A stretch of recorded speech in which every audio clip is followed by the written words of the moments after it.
আসসালামু আলাইকুম প্রিয় ভিউয়ার্স। আজ অনেক দিন পরে আমি এই 2024 সালে ভিডিও নিয়ে আসলাম। এতদিন খুব বৃষ্টি ছিল আমাদের এদিকে, এটা হয়তো বা আপনারা শুনছেন যে জামালপুর জেলায় অনেক বৃষ্টি হইতেছিল, সেই জন্য আমরা ভিডিও করতে পারি নাই। আজকে আমি চলে আসছি মরিচ খেতে।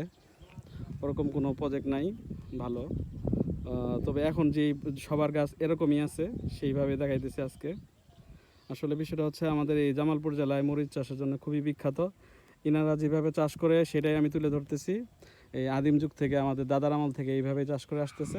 তো ইনাদের ফলাফল খুবই ভালো, কোনো সময় কৃষকরা ওরকম কোনো লস হয় না। এইভাবে চাষ করে মোটামুটি লাভবানই। এটা সিজন, মরিচের সিজন। আজকে আমি আপনাদেরকে আরেকজনের সাথে পরিচয় করাই দিব। আসসালামু আলাইকুম ভাই, আগে আপনার পরিচয় দেন, আপনার নাম কি? আমার নাম মোহাম্মদ রিমন মিয়া, বাড়ি হলো আপনার জামালপুর, থানা? থানা হলো আপনার মাদারগঞ্জ, গ্রাম? গ্রাম হলো পাড়াদো দক্ষিণ পাড়া। এই তো মনে করেন যে চাষবাস করতেছি, এইটুক আমি তাল দিছি। এইটুকু কতটুকু জায়গা? 1.5 বিঘের মতো হবো। এইটুকু হচ্ছে 1.5 বিঘার মতো। আমি আপনাদেরকে এরিয়াটা দেখাচ্ছি, ঠিক আছে? এইটুকু হচ্ছে 1.5 বিঘা। তো আগে বলবেন আপনার মানে খরচ হয়েছে কতটুকু এই পর্যন্ত? এই দর্শক, পর্যন্ত আপনাদেরকে জানিয়ে রাখতেছি, একটা চমক দিব আপনাদেরকে এই খরচের কথা শুনে। কত খরচ হয়েছে আপনার?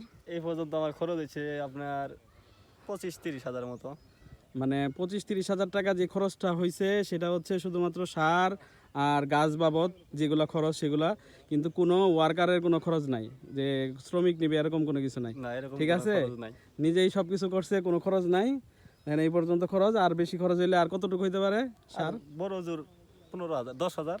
10,000 টাকা খরচ হবে। দেখেন, এই জন্যে এই কৃষি মরিচ চাষ যারা করে, যারা নিজেরা কাজ করে, তারাই মাত্র লাভবান হইতে পারে। যদি আপনারা ওয়ার্কার নিয়ে কাজ করেন, তাহলে এইটুকু খরচ 1.5 বিঘা জমিতে আপনার কমপক্ষে এখন 30,000 হয়েছে, মোটামুটিভাবে আপনাদের 1 লাখ টাকার উপরে খরচ চলে যেত। এখন যদি আপনাদের গাছগুলোর অবস্থা দেখাই, দেখেন মরিচ ধরতেছে, শুরু করছে। ইমন ভাইয়ের কাছ থেকে আমরা শুনবো যে আজকে কতদিন বয়স হয়েছে। এটা মনে করেন যে আপনার 10 তারিখে কাটছি, মধ্যে 10 তারিখ গেছে, আজকে হলো আজকে 2 তারিখ। এটা আপনার 2 মাসের উপরে হয়েছে। ওইটা আপনার 4 তারিখে 22 তারিখে কাটছি, মধ্যে 22 তারিখ গেছে, আজকে হলো 2 তারিখ। তার মানে ওইটা আপনার 1 মাস 14 দিন বয়স হয়েছে এই গাছের। আচ্ছা, 1 মাস 24 দিন, 2 মাস বয়স। দেখেন এই গাছগুলা অনেক মোটামুটিভাবে লম্বা লম্বা দেখতে পাবেন, ঠিক আছে? আবার এইখানে গাছগুলা যদি আপনি দেখেন এই ওইটা সাইডে, আলাদা, ওইটা মরিচ, ওইটা হলো ময়না, এটা হলো বিজলি প্লাস। মানে এইগুলা হচ্ছে আপনার বিজলি প্লাস, ঠিক আছে? আর ওই সাইডে যেগুলো লাগাইছে এগুলো হচ্ছে ময়না, ঠিক আছে? আজকে আপনাদের গাছের বয়স হচ্ছে 2 মাস আর 1 মাস 20 দিন, সেগুলো বয়স বলতেছে আপনাদেরকে। এই পর্যন্ত আপনাদের এই রেজাল্ট। দেখেন গাছগুলোর অবস্থা কেমন। আর আমি যদি সবচেয়ে ইম্পর্টেন্ট জিনিস দেখাই, এখানে এদের এইখানে মাটিগুলা কীরকম শক্ত থাকে, গাছের গোড়া বলেন আর বলেন, এই শক্ত মাটিতে কিন্তু কোনো সমস্যা হয় না। এই হলো এই জামালপুর জেলার চাষবাস ব্যবস্থা। যদি কীটনাশকের কথা বলি, তাহলে ওনারা অন্যরকমভাবে কীটনাশক দেয়, আমরা সামনে আপনাদেরকে দেখাবো কীটনাশক কীরকম।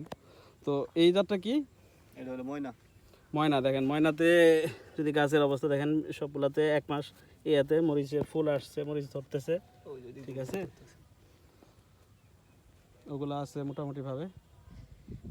তবে আশা করতেছি মোটামুটিভাবে আমাদের এদিকে মরিচ বিক্রি শুরু হয়ে গেছে। ইনি গাছগুলা অতিরিক্ত বৃষ্টির জন্য বড় হয় নাই।